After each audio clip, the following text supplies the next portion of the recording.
Docteur Hassan Amoussa est l'un de nos invités que nous recevons sur ce plateau à l'occasion de la toute première foire islamique organisée à l'occasion de la fête de sacrifice de l'an 1445 de l'Hégire. Docteur, assalamu alaikum wa rahmatullahi wa barakatuh. Wa alaikum salam wa rahmatullahi.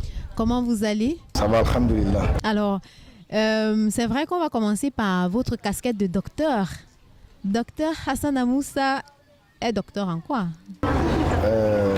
Merci pour la question déjà. Docteur Hassan Amoussa, c'est un docteur en sciences pharmaceutiques. Donc, je suis pharmacien de formation. D'accord. Je suis de la faculté de médecine des sciences pharmaceutiques de l'université de Douala. Inch'Allah. Voilà. Alors, une expérience professionnelle, autant pour moi, à partager avec nous? Déjà, un an sur le terrain en tant que pharmacien assistant. J'exerce dans la ville de Douala en tant que pharmacien, ça fait un an déjà. Donc, comme expérience, j'ai constaté l'irrégularité des musulmans face à certaines pathologies chroniques. Ah d'accord. Donc, en officine sur 10 patients, parce que j'exerce dans une localité où il y a plus de musulmans. D'accord.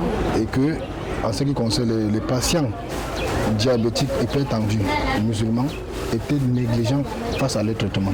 Ça, c'est votre motivation. C'est ce qui vous a motivé à choisir cette filière à la base? Non, à la base, j'étais passionné en fait par la découverte des médicaments parce que au village, les plantes, j'étais curieux de savoir comment se fait-il que de la plante on passe aux médicaments. Ah d'accord, d'accord. D'où mon choix de faire cette filière pharmaceutique. J'ai dit que on a beaucoup de plantes, on est riche de plantes. Depuis tout petit, on ne soigne pas des plantes. J'ai dit que pourquoi ne pas faire dans ça? Je veux savoir comment ça se passe les étapes pour quitter de la plante au médicament. D'accord. D'où je me suis inspiré de ça pour choisir cette filière de pharmacie. D'accord. Alors, c'est vraiment un très grand rêve.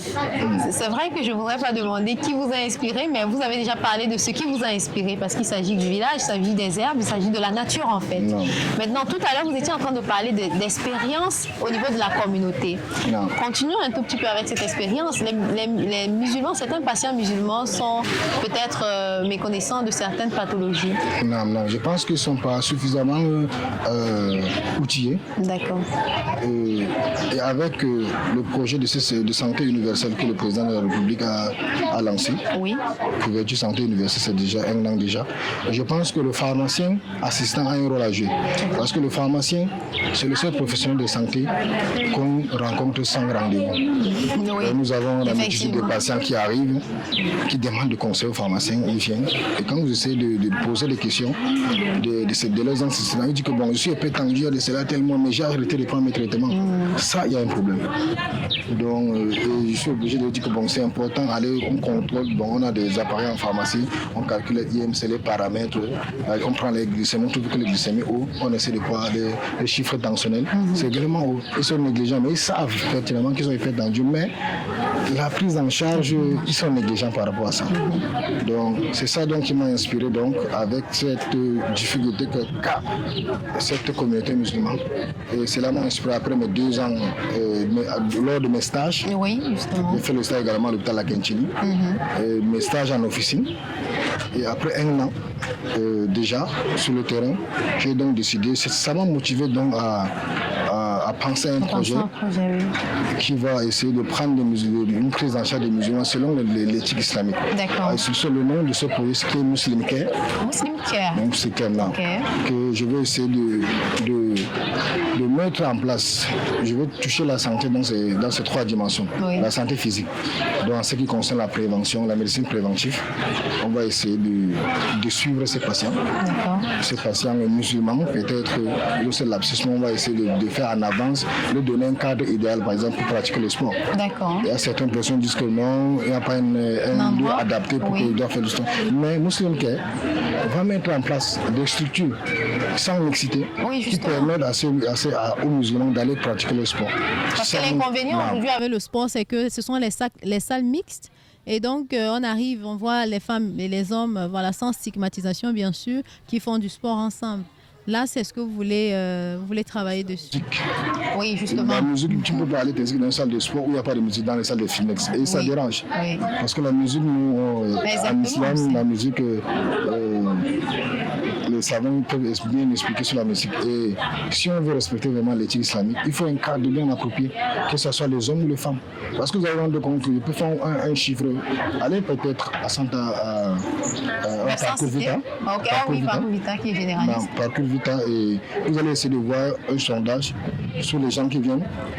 On peut avoir moins de 5% qui sont des musulmans. Ah, d'accord. Donc, les musulmans ne font pas le sport. Et vous allez voir les facteurs de risque, la sédentarité, les facteurs de risque, comme a dit cardiovasculaire, l'obésité et tout ça. Et bon, on peut agir en amont en lui donnant un cadre idéal. Ça, c'est dans la médecine préventive. Et également, nous allons dans le projet toujours Muslim Care, le centre hospitalier purement islamique. Exactement. Donc, on va essayer de multiplier encore. Avec les différentes activités autres. Et également, nous allons mettre également un accent sur la médecine prophétique. Oui. Valoriser cette médecine prophétique. On voit ici ailleurs la médecine chinoise et autres. Oui, mais pourquoi pas l'islam aussi une médecine? Mettre ça en avant et essayer d'utiliser les vertus des plantes médicinales qui sont dans la médecine prophétique pour essayer d'appliquer également, de se soigner comme à l'époque. En respectant l'éthique islamique. Alors, très bon projet, docteur. Vraiment. Et comment est-ce que la communauté reçoit ce genre de projet? Surtout les chouyours, ceux qui sont censés quand même juger. Je tiens d'abord à remercier déjà l'imam Ali Bayero, qui est il me suit. Votre mentor, c'est ça? Mon mentor, non. Depuis ma première année, c'est lui, quand on était dans IMACAM, Islam Medical Association of Cameroon. Il nous a soutenus à travers des conférences, comme évidemment, je me souviens quand je faisais 3e année, on a parlé sur le viatique du médecin musulman. On a fait une conférence sur le viatique du médecin musulman. Et cela m'a inspiré, dit qu'en tant que musulman, pharmacien, qu'est-ce qu'il peut faire pour la communauté? Donc je ne fréquente pas seulement uniquement mais qu'est-ce que j'ai fait pour ma communauté en tant que pharmacien? C'est tout ça, et avec les accompagnements, on peut tout en exerçant notre foi, tout en pratiquant notre religion, gagner de l'argent dans le halal, bien sûr. Dans ce projet, on va mettre en place, on va travailler dans le chantier d'Allah tout en ayant notre subsistance. On prie qu'Allah vous soutienne et vous donne les moyens nécessaires pour accomplir ce rêve, en fait. Quel est le message que vous envoyez à l'endroit de ceux qui vous écoutent aujourd'hui, qu'ils soient de la communauté ou pas, et qui peuvent justement soutenir ce genre de projet? Muslim Care, c'est pour tout le monde. Donc on va essayer de voir comme des autres communautés non musulmanes qui ont également des structures hospitalières catholiques. Les musulmans partent également se soigner là-bas. Parce que l'accueil, l'éthique et tout ça est respecté. Donc Muslim Care, ce n'est pas uniquement pour les musulmans, c'est pour tout le monde. Donc l'islam d'abord, c'est pour toute la communauté. L'islam n'est pas spécifié à un peuple. On est musulman, c'est pour ça Muslim Care, on est musulman, c'est en grandissant qu'on l'éducation qu'on reçoit, qu'on essaie d'adopter d'autres religions, parce que tous les prophètes ont été musulmans. Donc Muslim Care, c'est pour toute la communauté. Tout le monde. Voilà. Est-ce que vous aurez peut-être quelque chose, vous aussi, chers téléspectateurs, à dire par rapport à ce projet? N'hésitez surtout pas de réagir sur Islam Media Channel pour qu'on puisse également savoir ce que vous rêvez d'avoir dans la communauté musulmane ou la communauté camerounaise en général. Merci également à vous, fidèles téléspectateurs, de nous avoir suivis. C'est toujours un plaisir d'être en compagnie des gens expérimentés qui peuvent également partager leur expérience afin d'inspirer surtout la jeunesse. Des jeunes qui s'engagent chaque jour pour apporter à la communauté musulmane des projets qui peuvent être durables, mais surtout utiles pour gagner de l'argent halal et surtout être au service de la communauté. Votre émission Mon Expérience clap de fin. On se retrouve dans une prochaine édition, surtout avec un autre invité. Sur ce, prenez soin de vous, car Muslim Care, c'est pour votre santé. Assalamu alaikum wa rahmatullahi wa barakatuh.